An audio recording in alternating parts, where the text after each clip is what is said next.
प्रेम से बोलिए भगवान श्री कृष्ण की जय। श्रीमद् भागवत महापुराण के द्वितीय स्कंध के तृतीय अध्याय में वर्णित यह प्रसंग, जिसमें भगवान श्री सुखदेव जी ने राजा परीक्षित को कामनाओं के अनुसार विभिन्न देवताओं की उपासना करने के बारे में बताया है। श्रीमद् भागवत महापुराण में बताए गए इन उपासनाओं को आप भी अपने जीवन में सार्थक कीजिए।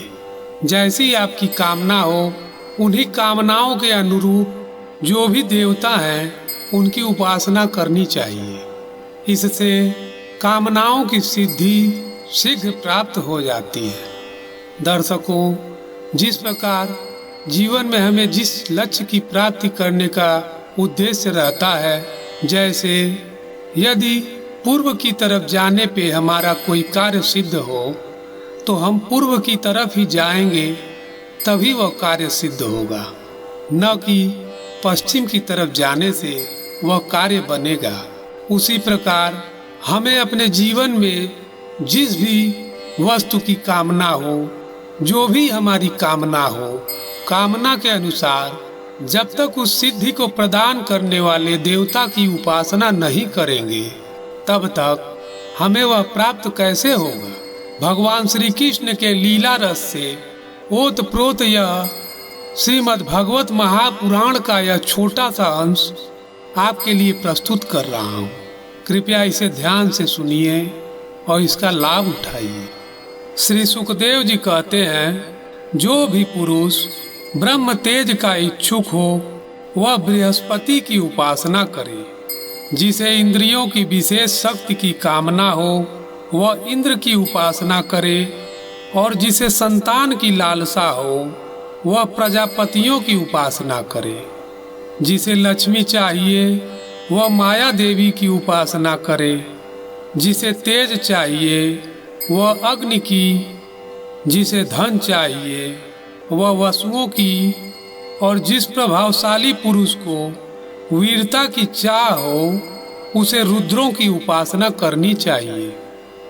जिसे बहुत अन्न प्राप्त करने की इच्छा हो वह अदिति का, जिसे स्वर्ग की कामना हो वह अदिति के देवता पुत्रों का, जिसे राज्य की अभिलाषा हो वह विश्व देवों का, और जो प्रजा को अपने अनुकूल बनाने की इच्छा रखता हो उसे साध्य देवताओं की आराधना करनी चाहिए।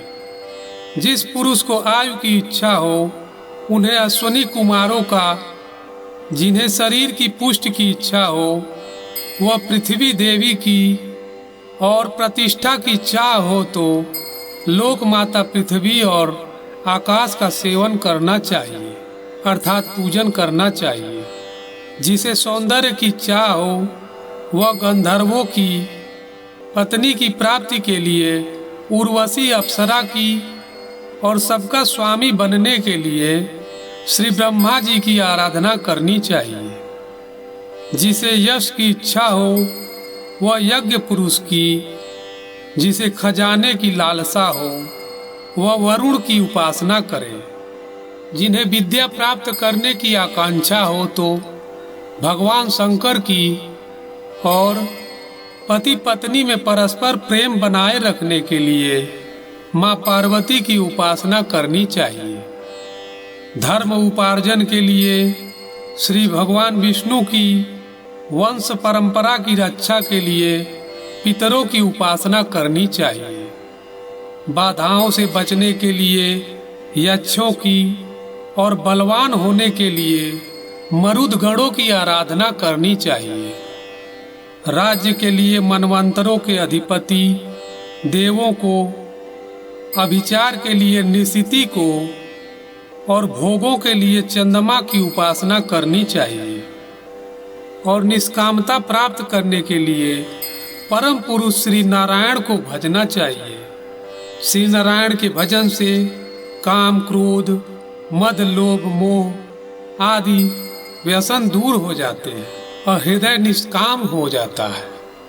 श्री सुखदेव जी कहते हैं, और जो बुद्धिमान पुरुष है वह चाहे निष्काम हो अथवा समस्त कामनाओं से युक्त हो या मोक्ष चाहता हो, उसे तो तीव्र भक्ति योग के द्वारा केवल पुरुषोत्तम भगवान की ही आराधना करनी चाहिए।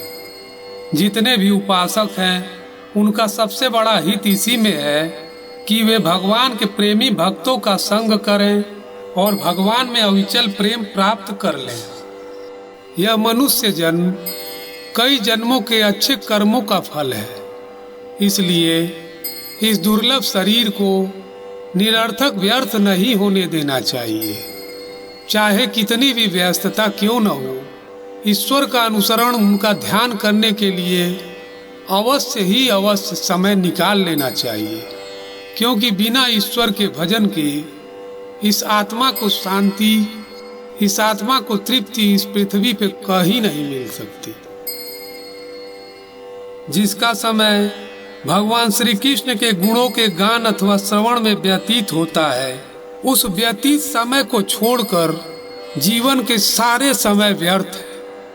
प्रभु की भक्ति में व्यतीत होने वाले समय को छोड़कर जो भी समय है वो सारे व्यर्थ समय है। वो केवल और केवल हम अपने पालन पोषण और अपने स्वार्थ के लिए खर्च करते हैं। अपनी सद्गति के लिए खर्च किया गया समय केवल वही है जो प्रभु के लिए, उनकी आराधना, उपासना, ध्यान करने के लिए खर्च किया गया है।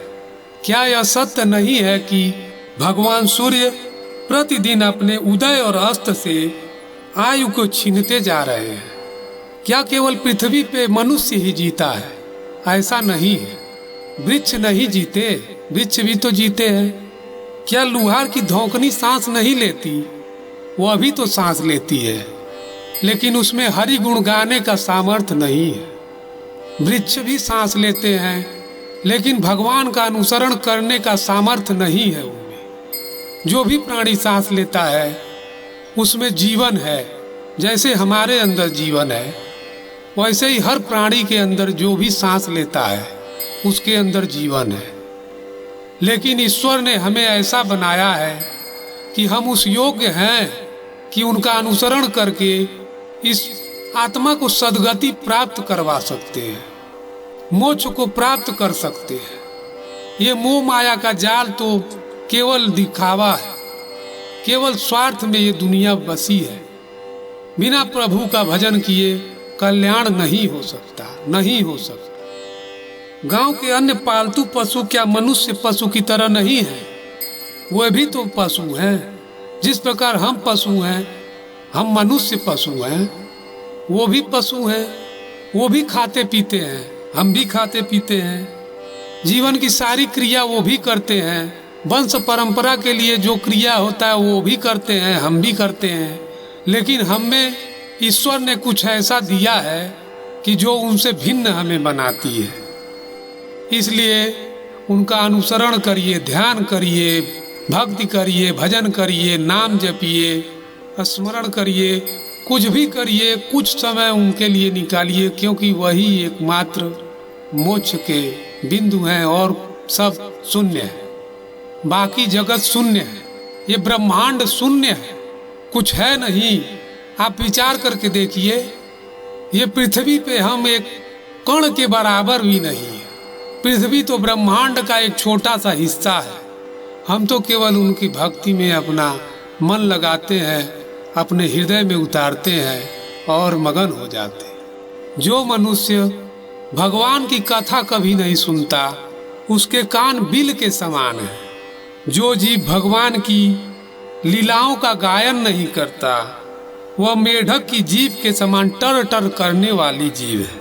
उसका रहना न रहना एक समान है, क्योंकि वह तो प्रभु का भजन करता ही नहीं। जो सिर कभी भगवान श्री कृष्ण के चरणों में झुकता नहीं, वह रेशमी वस्त्रों से सुसज्जित और मुकुट से युक्त होने पर भी बोझ मात्र ही है। ये जो हाथ हमें ईश्वर ने दिया है, वो हाथ भगवान की सेवा पूजा नहीं करते तो वे सोने के कंगन के भूषित होने पर भी मुर्दे के समान है। जो आंखें भगवान की याद दिलाने वाली मूर्ति, तीर्थ, नदी आदि का दर्शन नहीं करती, वे मोरों की पांख में बने हुए आंखों के चिन्ह के समान है। जैसे मोर के पांख में आंखें बनी रहती है, लेकिन क्या उसका कोई अर्थ है?